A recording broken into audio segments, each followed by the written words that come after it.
Madam आपनकर कासिया पहाड़ जो फॉरेस्ट लैंड रे जो एरिया रे एक्सट्रैक्शन कराइतिला बेआईन भाबरे जंगल जमी खनन करा जाय कि स्टोन क्वारी करा जाउथला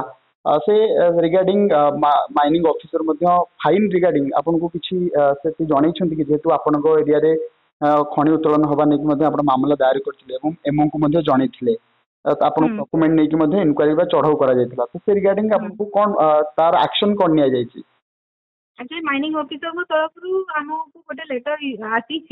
जो कि से 24 कोटी समथिंग फाइन पकई कासिया स्पेंड कर एगेन्स्ट से जो वेरिफिकेशन कराइले जेहेतु से आमर staff and revenue staff and mining staff समस्त प्रेजेंट थिले तो आम एक्सपेक्ट करूँ जो ओवरऑल फाइन जोटा पड़ी इंक्लूडिंग फॉरेस्ट एरिया होइथिबो बोली। अच्छा सर मुझे सूचना मिलूला जे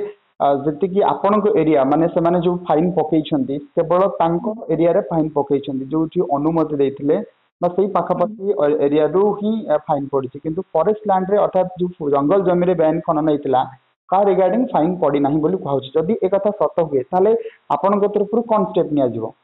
आमे माइनिंग ऑफिसर को गोटे क्लारिफिकेशन मागी दबु जे जो फाइन से माने पकई छंती सेटा whether it includes the forest area और नॉट जदि इंक्लूड करी नथिबे ताहले आमे तांको मध्ये जेतेबेले वेरिफिकेशन हैला आमे तांको रिक्वेस्ट करिथिलु जे वॉल्यूम कैलकुलेशन करके हमको दबा लागी कारण आमे हमरो फॉरेस्ट एक्ट अनुसार आमे केस बुक करिछु violation of SPA and Odisha forest act of violation Indian forest act of violation अनुसार आमे जहां केस बुक करिछु ता बियॉन्ड आमे माइनिंग एक्ट रे जोटा वॉल्यूम एक्सट्रैक्शन जहां से माने करिछंती ताड़ा सेटा को कैलकुलेट करबा लागि माइनिंग ऑफिसर को रिक्वेस्ट करिथिलु जदि से हेटा को कॉस्ट कैलकुलेशन ने नहीं नाहांती we will ask him a clarification